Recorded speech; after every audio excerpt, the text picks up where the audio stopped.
नमस्कार।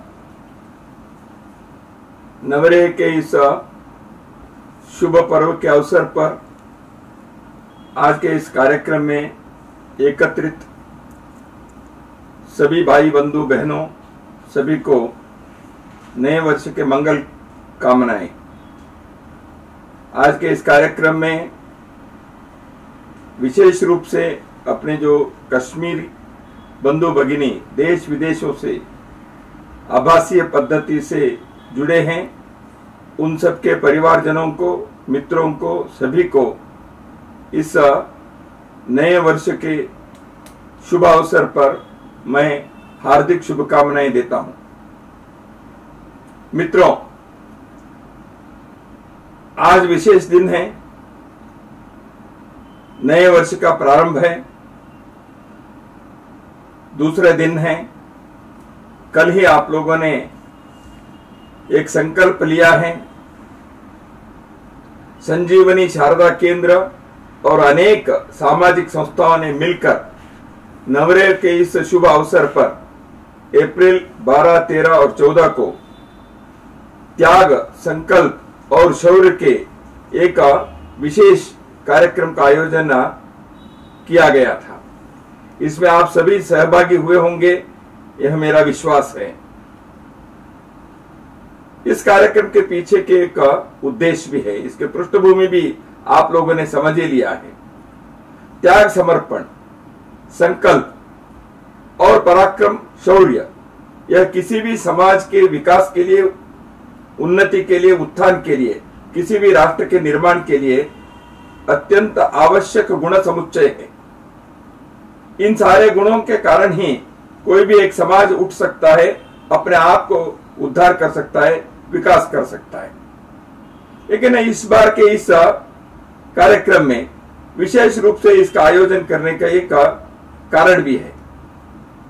अभी अभी जम्मू कश्मीर, लद्दाख समेत उस हिस्से में एक नए वातावरण पिछले एक वर्ष में प्रारंभ हुआ है।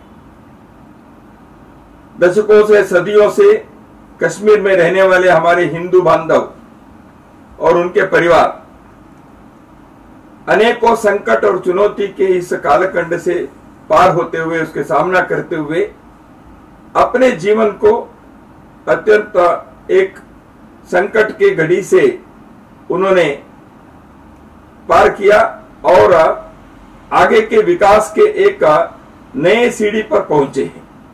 इसलिए ऐसे एक मोड़ पर, ऐतिहासिक मोड़ पर हम सभी हैं। इसलिए हमें अपने भूतकाल के, अतीत के बारे में चिंतन भी करना चाहिए, उससे प्रेरणा भी लेनी चाहिए, उससे सबक भी सीखने चाहिए। वर्तमान के परिस्थिति का आकलन भी करना चाहिए और वर्तमान के परिस्थिति के आकलन से भविष्य के निर्माण करने के लिए एक उज्जवल भवितव्य को हम अपने जीवन में लाने के लिए और अगली पीढ़ी को देने के लिए हमें कुछ संकल्प भी लेना चाहिए।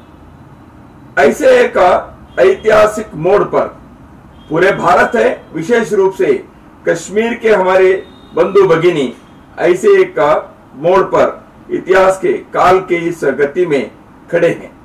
तो इसलिए आपको विशेष रूप से देश के सभी बांधवों के, सभी बंधु भगिनियों की शुभकामनाएं बहुत आवश्यक भी है। आप इस कार्य में सफल बने, इस दृष्टि से मैं देश के सभी देशवासियों की तरफ से आपको यह मंगल कामनाएं पहुंचा रहा हूं। मित्रों,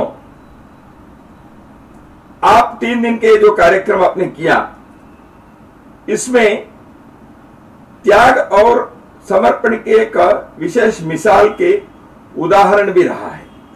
वह है 15वीं सदी में कश्मीर के उज्जवल इतिहास के पृष्ठों पर शिरिया भट्ट के नाम दर्ज है।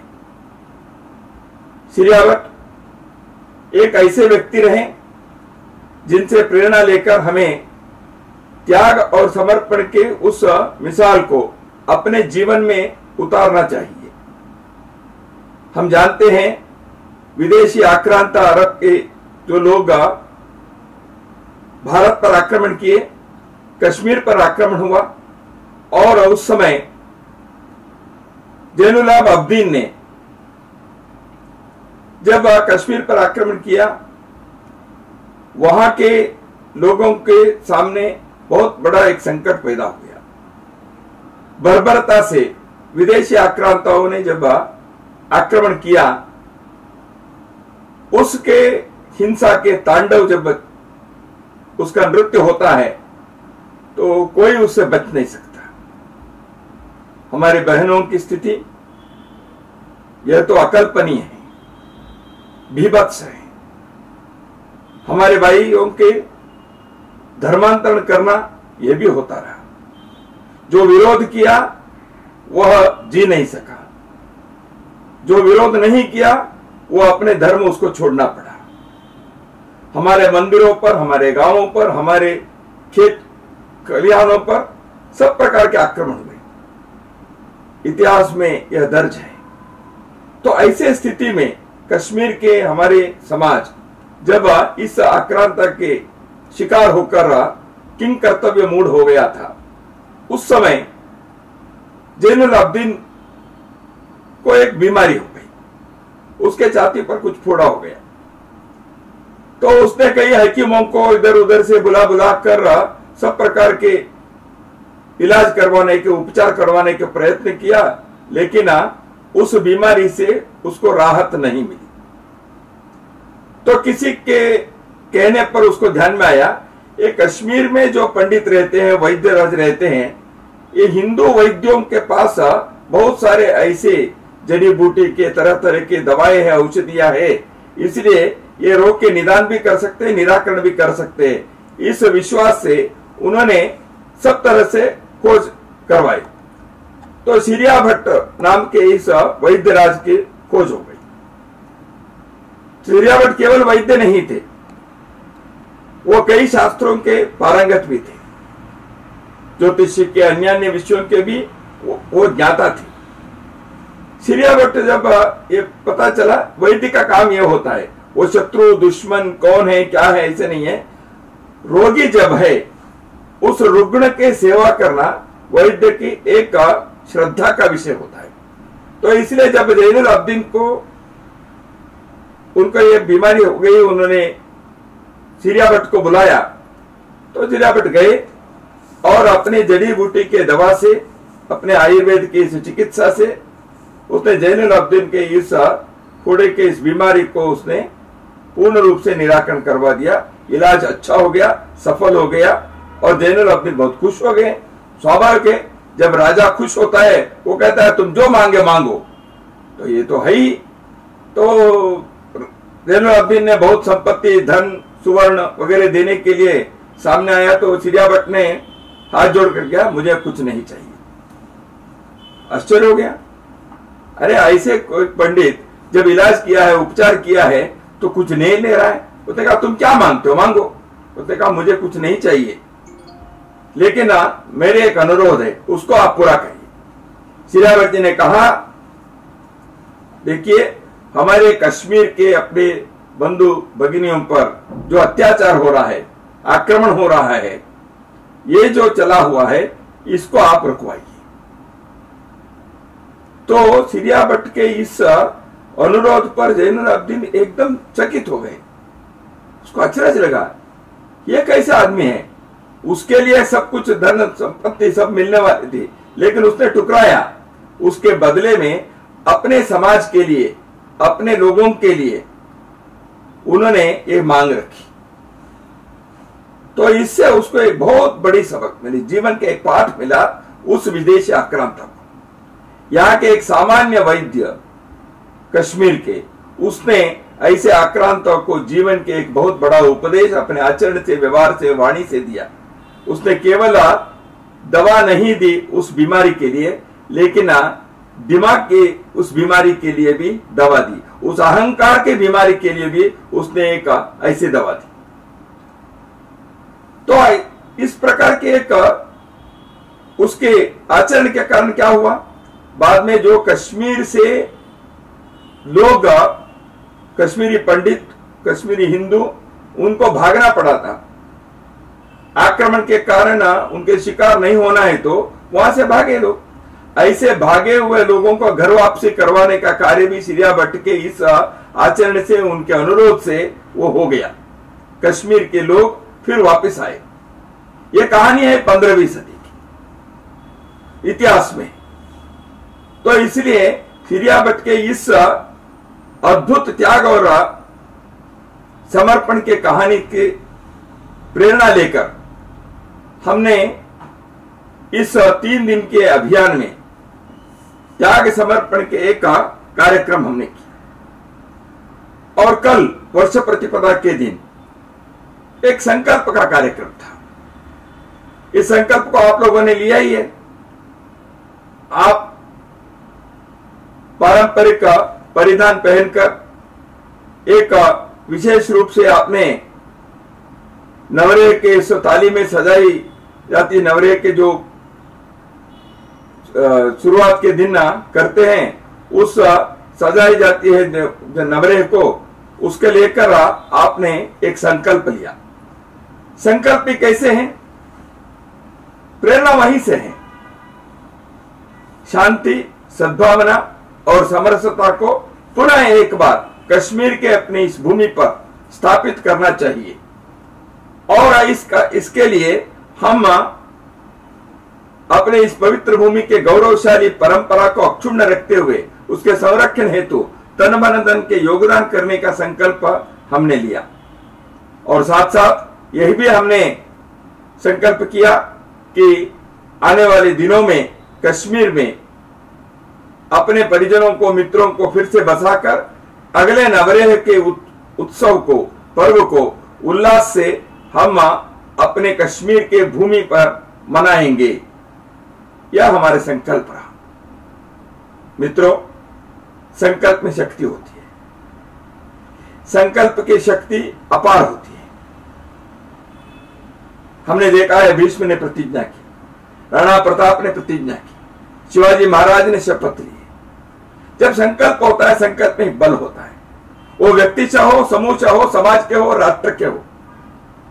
संकल्प को यदि हम शुद्ध मन से, पवित्र मन से, निस्वार्थ भाव से समाज के उन्नति के लिए, धर्म की स्थापना के लिए, आध्यात्म के ऊंचाई के लिए, राष्ट्र के लिए जब संकल्प लेते हैं, उस संकल्प में ताकत 100 गुना, 1000 गुना बढ़ जाती है। एक सामान्य विद्यार्थी भी अपने जीवन में यदि संकल्प लेता है, मैं अपने परीक्षा में अच्छे ढंग से मैं लिख सकूं, इसलिए वो अध्ययन करता है, परिश्रम करता है।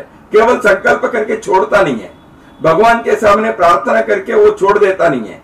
कोई भगवान पढ़कर आपको परीक्षा में लिखेगा नहीं, लेकिन संकल्प लेकर जब वो अपने परिश्रम करता है, उस संकल्प में ताकत आती है। तो इसलिए महाराष्ट्र के संत समर्थ रामदास ने एक जगह पर यही कहा है। उन्होंने कहा है, जो चलवलियां हैं, यानी कोई भी अभियान है, आंदोलन है, उसमें एक शक्ति है, सामर्थ्य है। सामर्थ्य है चळवळीचे, लेकिन उसमें क्या चाहिए? भगवंताचे अधिष्ठान पाहिजे, मराठी में है। यानी भगवान के एक अधिष्ठान उसमें आवश्यक है। तो इसलिए जब कोई भी कार्य हम लेते हैं, उसमें उस अधिष्ठान में भगवंत के एक साथ हम अधिष्ठान लेते हैं, संकल्प लेते हैं, उसमें शक्ति आती है। इसलिए कल हमने जो संकल्प लिया है, उसमें ऐसी ताकत है। आज 14 अप्रैल को हमने शौर्य दिवस मनाने का कार्य किया है। आज के इस कार्य में हमारी प्रेरणा है कश्मीर के जो राजा रहे वीर ललितादित्य की।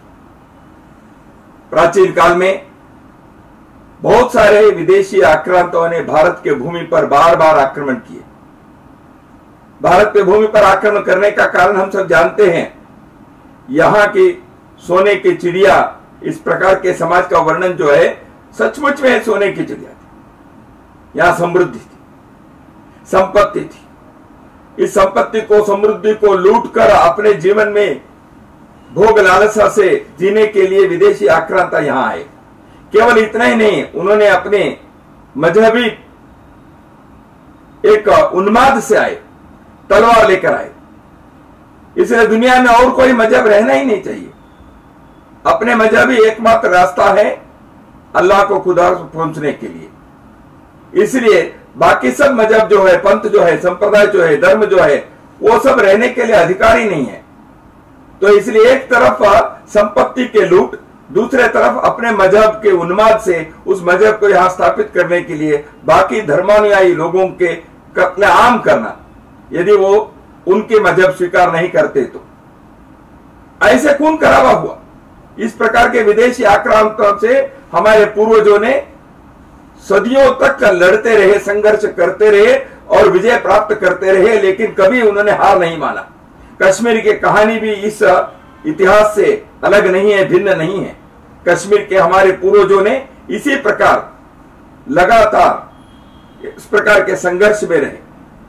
जैसे सूर्यभट्ट ने एक त्याग और समर्पण के एक मिसाल उन्होंने प्रस्तुत किया, ऐसे ललितादित्य ने एक शौर्य के, पराक्रम के एक उदाहरण उसने प्रस्तुत किया। जानते हैं कि ललितादित्य उस प्रकार के जब अरबों ने आक्रमण किया, सिंध से वो आगे बढ़ते रहे, उस समय ललितादित्य ने सोचा कि ये यदि और आगे बढ़ेंगे तो कश्मीर इनके लिए शिकार बन जाएगा। तो इसलिए कश्मीर को बचाना ललितादित्य का काम था। ललितादित्य ऐसे एक राजा थे जो धर्मपरायण थे, उनके राज्य धर्म राज्य था। सब प्रकार के पंथ संप्रदाय के लिए वहां स्थान था। बौद्ध विहार थे, शैव मंदिर थे, वैष्णवों के मंदिर थे, पूजा होती थी। सभी शांति से, सुख से जी रहे थे। एक दूसरे के साथ सामंजस्य और समन्वय से जीने का एक श्रेष्ठ उदाहरण जो हिंदू भूमि में है, उस प्रकार की तो उन्होंने कहा। उसी के 100-150 साल पहले दक्षिण में विजयनगर साम्राज्य में भी यही हम उदाहरण देखते हैं। वहां भी शैव, वैष्णव, बौद्ध, जैन परस्पर सामंजस्य से रहे। विजयनगर साम्राज्य की कहानी इसी प्रकार की है, क्योंकि भारत के राजाओं ने धर्म संप्रदाय पर कोई भेद नहीं किया। कई राजाओं के राजा यदि वैष्णव है, रानी उनकी पत्नी वो शैव है, इस प्रकार की कहानी भी इतिहास में हमको मिलते हैं। लेकिन वो पति पत्नी रहे, एक शैव एक वैष्णव, लेकिन कोई झगड़े नहीं हुए, एक दूसरे के सम्मान से, श्रद्धा से देखते रहे। ऐसे ललितादित्य अपने राज्य में धर्म समन्वय, पंथ संप्रदाय के सामंजस्य से और लोगों के जीवन के, भौतिक जीवन के लिए आवश्यक सब प्रकार के सुख सुविधा मिले, इस प्रकार के एक आजकल की भाषा में कहना है तो गवर्नेंस जिसको कहते हैं, सुशासन, यह भी ललितादित्य के राज्य में देखने को मिला। ये सारी बातें इतिहास में सबूत के नाते हमें प्राप्त है।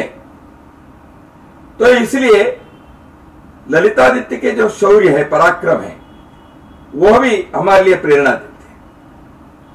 जब अरब लोग सिंध के पार करके आ रहे थे, तब लगा कि अब कैसे बचाएं।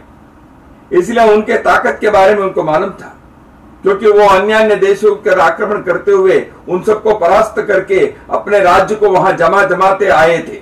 इसलिए ललितादित्य को लगा मेरी सेना के, मेरे दुर्बलता होकर अपने राज्य हम ना खोएं, हमारे लोगों को कोई संकट में हम ढकेल ना दे। तो इसलिए ललितादित्य ने चीन से सहायता मांगी। उन्होंने कहा हम दोनों मिलकर एक आग करें, लेकिन उस समय चीन ललितादित्य के साथ नहीं किया। उन्होंने कहा ये हमारे काम नहीं भाई। तो इसलिए ललितादित्य उस समय राष्ट्रकूट के नागभट्ट और राजस्थान के वीर राजपूत बप्पा रावल, इन दोनों से समझौता की। दोनों ललितादित्य को समर्थन देने के लिए आगे आए। ऐसे गठबंधन बनाकर ललितादित्य ने अरबों का परास्त किया। तो इस कारण से अरब सिंध से आगे नहीं आ सके। इतने नहीं, उन्होंने सिंध के उस पार तक का उनको खदेड़ दिया। ललितादित्य के इस शौर्य और पराक्रम की प्रेरणा को लेकर आज हमें सोचना चाहिए, अपने कश्मीर पर, भारत पर होने वाले किसी भी प्रकार के आक्रमण को यदि हमें परास्त करना है, उनको खदेड़ना है, तो एकता चाहिए।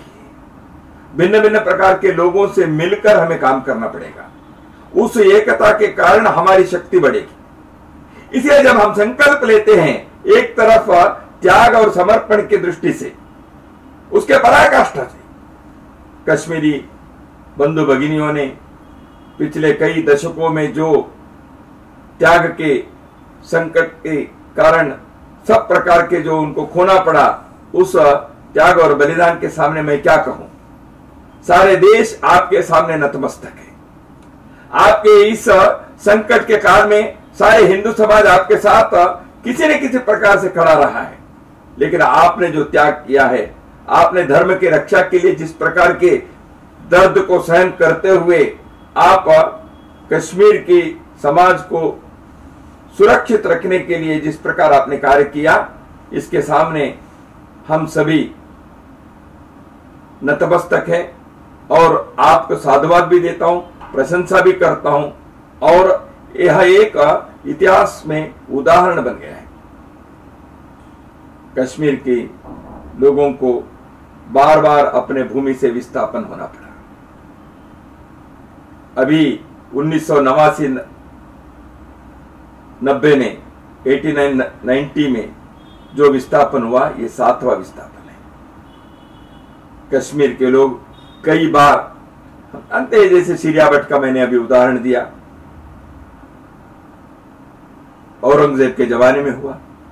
गुरु गोविंद सिंह के पास आकर कश्मीरी पंडित लोगों ने, गुरु तेग बहादुर के पास आकर कश्मीरी पंडितों ने जिस प्रकार अपने रक्षा के लिए उनसे अनुरोध किया, और गुरु तेग बहादुर जी ने जैसे कश्मीरी पंडितों की रक्षा करने के लिए अपने स्वयं के शीश उनको झुकाना पड़ा।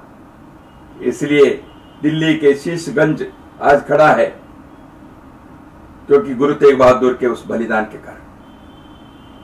कश्मीर के लोगों के धर्म की रक्षा के लिए गुरु तेग बहादुर अपने जीवन का बलिदान दे रहे हैं। विस्थापन हुआ कश्मीर में। अभी 7वां विस्थापन जो हुआ, यह तो स्वतंत्र भारत में अपने ही देश में कश्मीरी लोग विस्थापित हो गए। तो इसलिए संकल्प हमने लिया, नहीं भाई, यह अंतिम विस्थापन होगा। इसके बाद कश्मीर फिर से विस्थापन होने का कोई समय नहीं आना चाहिए। तो इसलिए उस शौर्य को, त्याग को, बलिदान को स्मरण करते हुए उसकी प्रेरणा लेकर हमें एक संकल्प जो लिया, इस संकल्प को चरितार्थ करना चाहिए। इसको सार्थक बनाना पड़ेगा, इसको जीवन में उतारना पड़ेगा। विपरीत परिस्थितियों में लोगों ने काम किया। सीरिया भट्ट की परिस्थिति एक प्रकार थी, ललितादित्य के समय की परिस्थिति अलग थी।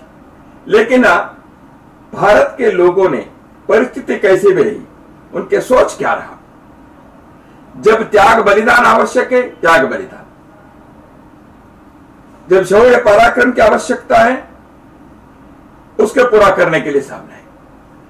मार्ग कोई भी हो, मार्ग ज्ञान के हो सकते, भक्ति के हो सकते, कर्म के हो सकते, लेकिन प्राप्त करना चाहे यह तय है। इसलिए लक्ष्य जब तय होता है, मार्ग कौन सा हो, यह परिस्थिति के आधार पर अपनी क्षमता को देखकर, समाज के मानस को समझकर मार्ग के चयन किया जाता है। मार्ग कोई अपने आप में बुरा या भला नहीं है, लेकिन मार्ग अपनाते समय लक्ष्य क्या है, उद्देश्य क्या है, उसके पीछे के तत्व क्या है, और मार्ग को धर्म के आधार पर चयन करना चाहिए। वह धर्म समाज धर्म है, वह राष्ट्र धर्म है, वह मानव धर्म है। तो इसलिए कश्मीर के लोगों ने इस प्रकार के एक चुनौतीपूर्ण परिस्थिति में, परिवेश में पिछले कई दशकों से अपने जीवन व्यतीत किया।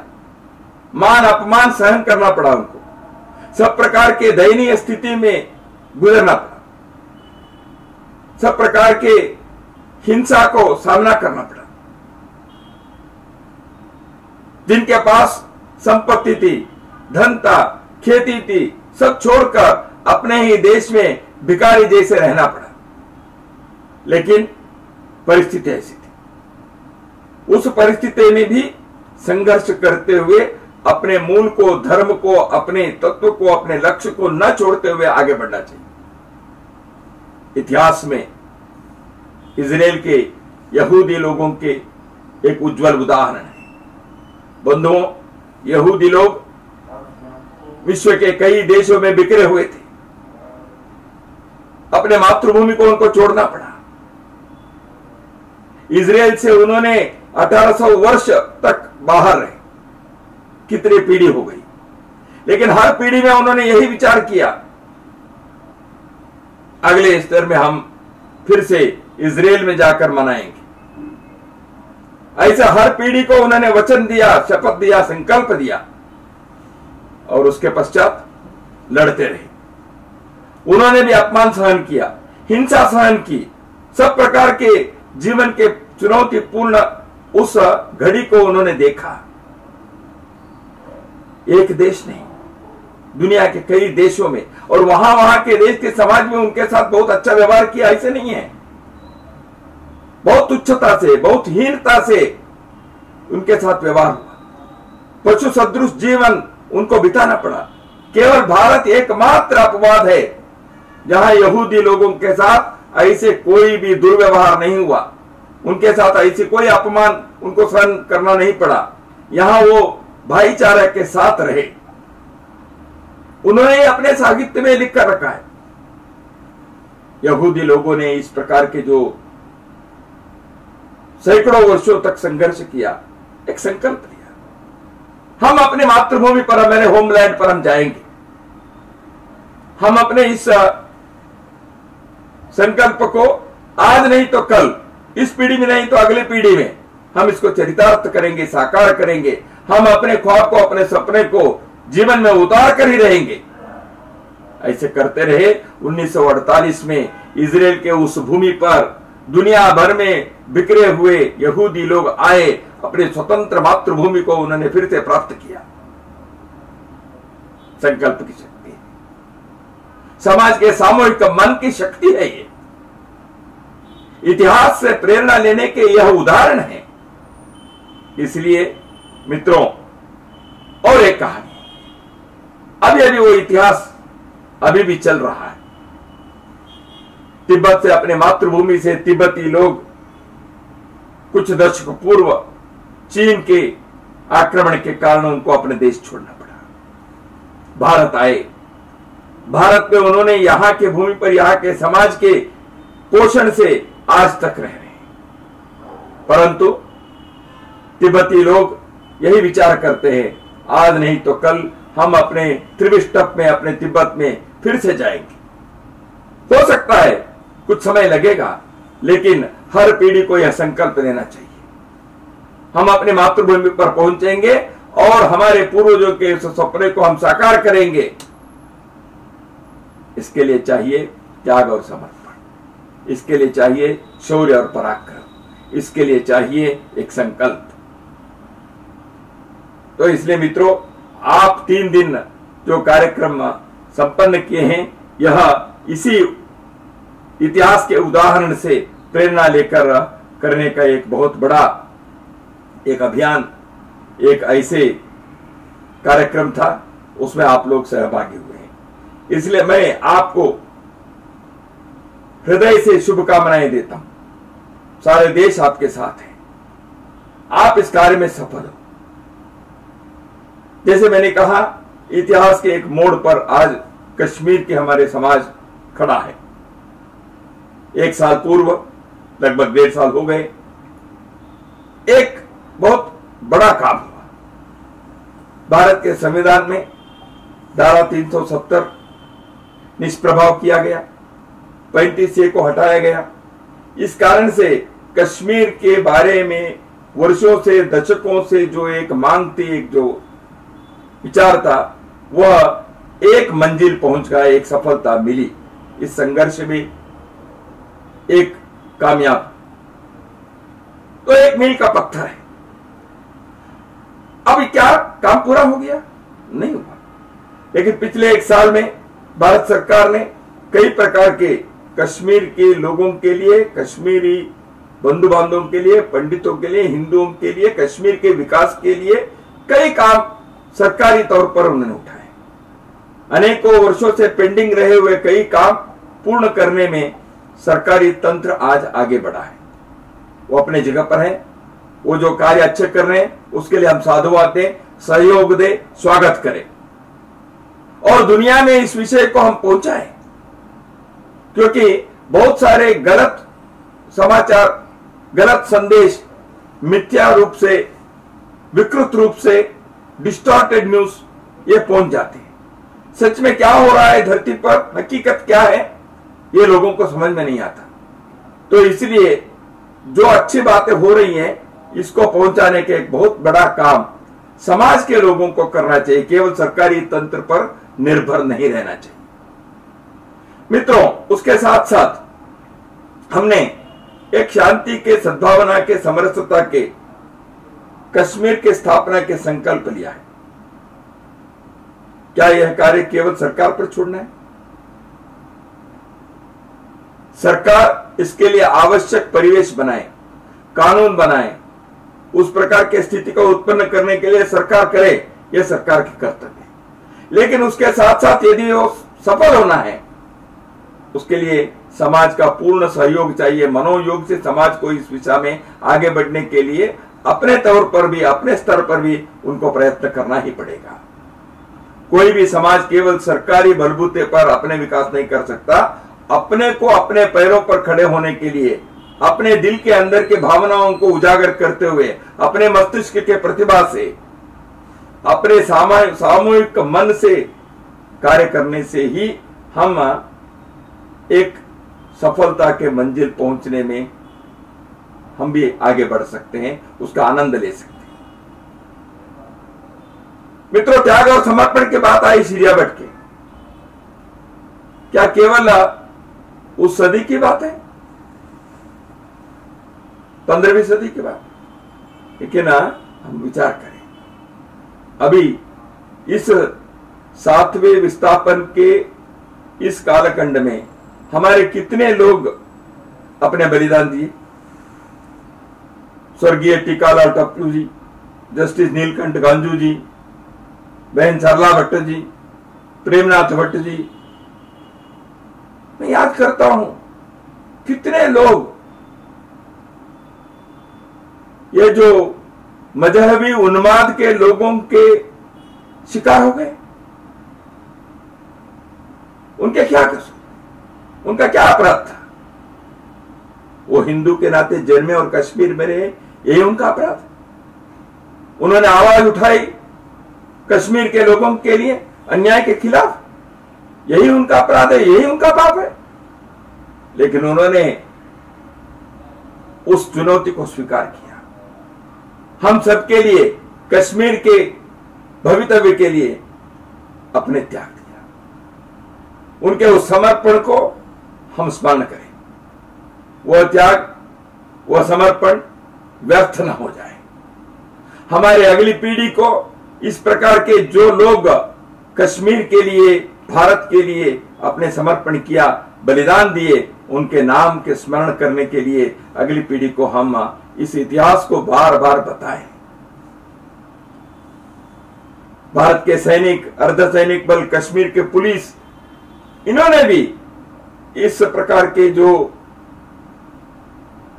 आतंकवादी हैं, मजहबी उन्माद से अपने ही लोगों पर जिन्होंने आक्रमण किया, ऐसे आतंकवादियों के आक्रमण को रोकने के लिए ये सारे सिक्योरिटी फोर्सेस के लोग, उन्होंने भी अपने बलिदान दिया, अपने जीवन का न्यौछावर कर दिया, प्राणों की आहुति दी। उनके परिवार अनाथ हो गए। ठीक है, सरकार की कुछ व्यवस्था से उनके भौतिक व्यवस्था तो हो सकती है, लेकिन उनके लिए जो धक्का पहुंचा है, आघात पहुंचा है, उसके लिए कौन से मलहम पट्टी लाए? तो इसलिए उनके भी हमको स्मरण करना चाहिए। धारा 370 और 35A के जो प्रकरण हुआ, उससे फिर से एक बार, पुनः एक बार यह स्थापित किया गया है कि जम्मू कश्मीर भारत का अभिन्न अंग है। भारत के इस स्वर्ग को फिर से एक बार स्वर्ग बनाने के लिए सांस्कृतिक, सामाजिक, राजनीतिक, आर्थिक सर्वविध से प्रयत्न करना पड़ेगा। तो इसलिए इन सब को करना है तो शांति, समरसता और सद्भावना के लिए सुरक्षा की आवश्यकता भी होती है।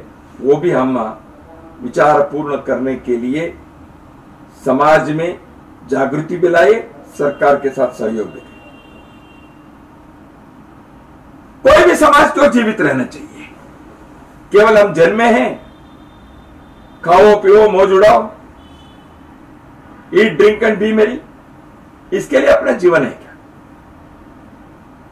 हम जन्मे हैं इसलिए मौज मस्ती से रहने के लिए अपनी जिंदगी है क्या?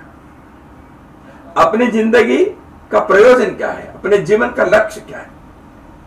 भारत भूमि में जन्मे हैं तो हम अपने जीवन को तो सार्थक बनाए, सफल बनाए, उल्लास से, आनंद से रहे, ये तो हमारा अधिकार है, हम करें। लेकिन केवल उतना ही नहीं, भारत किसके लिए जीवित है? भारत के अभिन्न अंग कश्मीर, यह भारत के जो जीवन के लक्ष्य है, उस लक्ष्य के साथ कश्मीर का भी जीवन का लक्ष्य जुड़ा हुआ है। भारत की संस्कृति कहते तो क्या कश्मीर की संस्कृति उससे भिन्न है? संस्कृति की विविधता है। आज मैं आपको ये मेरे सारे विचार पहुंचा रहा हूं, लेकिन मैं हूं असम में, यहां बैठा हूं और दूर दूर तक फैले हुए लोग जो मेरी बात आप सुन रहे हैं, आप लोग एक स्थान पर तो नहीं है, लेकिन मैं असम में अभी बैठा हूं, लेकिन मैं अनुभव करता हूं यह भारत की संस्कृति है। ठीक है, पूर्वांचल की एक अलग धारा है, अलग मिसाल है, इसके एक अलग पहचान है, लेकिन वो पहचान भारत के पहचान के जो total cumulative manifestation of culture है, उसका एक हिस्सा है, उसका एक रंग है, उसका एक छटा है, उसका एक स्वर है। स री ग म प ध नी, सब तो स्वर से संगीत होता है, इसलिए सा अलग है, री अलग है, ग अलग है, ऐसे हम करेंगे सा रे ग म प ध नी, ये सब मिलकर तो संगीत है। तो इसलिए संगीत एक है, भिन्न भिन्न स्वर हो सकते हैं। भारत की संस्कृति एक है, कश्मीर के एक छठा है, तमिलनाडु के दूसरे है, यहां असम के और एक तीसरे है, बंगाल के और एक हो सकता है, महाराष्ट्र के एक हो सकता है, लेकिन हम सब मिलकर ये भारत है।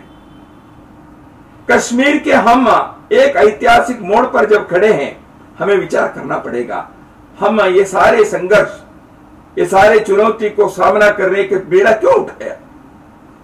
इसलिए क्योंकि कश्मीर के कल को हम उसी प्रकार के एक भव्य भविष्य के साथ खड़ा करना है। इसलिए कश्मीर के संस्कृति के बारे में अपने अगली पीढ़ी को, अपने अपने परिवारों में, घरों में हम उनको अवगत कराए, बताएं। कश्मीर की धार्मिक, सांस्कृतिक जो विशेषता है उसको बताएं, हमारे जीवन शैली के जो विशेषता है वो हम बताएं। ये केवल म्यूजियम पीस से बनाने से नहीं होता, पुस्तकों में लिखकर रखने से कोई समाज की संस्कृति जीवित नहीं रह सकती, फिल्मों से दिखाने से कोई समाज की संस्कृति का अनुभव नहीं होता। इसको घर घर में, परिवार में हमें अपने जीवन में, व्यवहार में, आचरण में लाने से ही यह संभव है।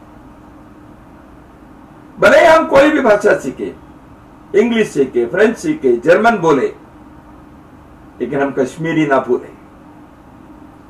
कश्मीरी भाषा को अपने घर में बोलने के लिए अगली पीढ़ी को भी हम प्रोत्साहन दें, उनको सिखाएं। हमारे साहित्य को, हमारे संगीत को, हमारे इतिहास को अपने अगली पीढ़ी को बताएं। कश्मीर इतने वर्षों से, इतने सैकड़ों हजारों वर्षों से जीवित है, तो किन के कारण जीवित है? एक सिरियाबट, एक ललितादित्य, एक कल्हण, एक लल्लेश्वरी, एक अभिनव गुप्त। क्या इनके नाम हमारे अगली पीढ़ी के लोग नहीं समझना चाहिए? तभी तो प्रेरणा मिलेगी। इसी कारण से हमें यह भी सोचना पड़ेगा, हम अपने युवाओं को पश्चिमीकरण के, आधुनिक उपभोगवाद के, अंधाधुंध के अनुकरण करते हुए उसी में, उस मौज मस्ती में अपनी संस्कृति को भूल न जाए। हम दुनिया के साथ व्यवहार करें। Let us interact the whole world with confidence. Let us understand the lifestyles of the every part of the world, no doubt, there is no objection. लेकिन हम अपने जड़ों को भूल कर करेंगे तो हम ना उधर के ना इधर के ऐसे हो जाएंगे। इसलिए अपने को समझे, अपने मूल को समझे, अपने जीवन के लक्ष्य को हम समझें, फिर दुनिया का आलिंगन करें। हम तो उदार चरिताराम तो वसुदैव कुटुंबकम कहने वाले लोग हैं। हम तो कृण्वन्तो विश्वमार्यम कहने वाले लोग हैं। हम तो स्वदेशो भुवनत्रयम, इस उद्गार को दुनिया के कोने कोने पर पहुंचाने वाले लोग हैं। इसलिए हमें किसी देश के साथ कोई दुश्मनी नहीं, दुनिया के किसी धर्म, संप्रदाय, पंथ, भाषा के साथ हमारी कोई दुश्मनी नहीं, दूरी नहीं है। हम तो सारे विश्व को आलिंगन करना चाहते हैं। लेकिन अपने जड़ को, अपने मूल को, अपने फाउंडेशंस को भूल कर नहीं, उसको टुकड़ा कर नहीं, उसको कमजोर कर नहीं, उसको दुर्बल बनाकर नहीं, हम अपने पैरों पर खड़े रहे और दुनिया के साथ हम विश्वास से, आत्मविश्वास से समझकर हम व्यवहार करें। इसलिए अगली पीढ़ी को इस प्रकार तैयार करने की एक बहुत बड़ी चुनौती हम सबके सामने है।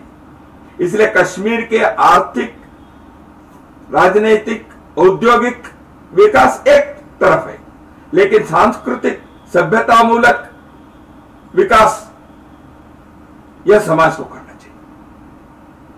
उदाहरण के लिए देखिए, शारदा लिपि। आज शारदा लिपि है क्या? इक्का दुक्के कोई होंगे उसको जानने वाले, समझने वाले, पढ़ने वाले। इसलिए क्या हम इस शारदा लिपि को पुनरुत्थान कर सकते हैं? मैंने यहूदियों के बारे में उल्लेख किया। Juice, they have revived their language Hebrew. Hebrew के बारे में क्या कहते थे? It is a dead language. क्योंकि 1800 साल दुनिया के अन्य देशों में रहने वाले लोगों को वहां के भाषा बोलनी पड़ी।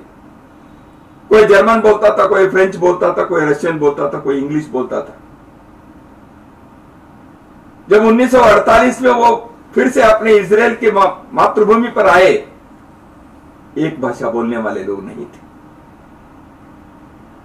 लेकिन वहां उन्होंने प्रयत्न किया, हमारी प्राचीन भाषा हिब्रू को फिर से एक बार अपनी इजराइल की भाषा हम बनाएंगे। मृतप्राय भाषा, ऑलमोस्ट डेड लैंग्वेज, बोलने वाले 4 लोग नहीं थे। लेकिन उन्होंने उस भाषा को फिर से एक बार खड़ा किया, उस भाषा के व्याकरण सिखाया लोगों को, उस भाषा में साहित्य प्रकाशित किया, उस भाषा को विद्यालयों में पढ़ाना सिखाया। हिब्रू को फिर से एक बार पुनर्जीवन देकर दुनिया के भाषाओं के मालिका में उन्होंने स्थापित कर दिया। क्या यह उदाहरण हम शारदा लिपि के बारे में नहीं कर सकते? हम कर सकते। इसलिए मैं कहा, अपने संकल्प में शक्ति है। हम ऐसे अपने शारदा लिपि को फिर से एक बार हम प्रयोग में लाने के प्रयत्न करें। कश्मीरी गीत, संगीत, लोक कला, वेशभूषा, तीज त्योहार, इन सब में एक आनंद है। संस्कृति के, उल्लास के अद्भुत रचनाएं हमारे पूर्वजों ने बनाकर रखा है। उसको आधुनिक काल में कैसे हम आगे बढ़ा सकते हैं, इस दृष्टि से हम विचार करें। मित्रों, दशकों के आतंकवाद के कारण बहुत हानि हुई, बहुत लोगों को संकट में रहना पड़ा। हम अभी उस दुस्वप्न से बाहर धीरे धीरे आ रहे हैं। कश्मीर सदियों तक शिक्षा का केंद्र था। It was excellent centre of education. Kashmir में सर्वज्ञ पीठ रहा। इसलिए हमें ऐसे विश्व स्तर के एक गौरवशाली शिक्षा परंपरा को भी हमें स्थापित करना पड़ेगा।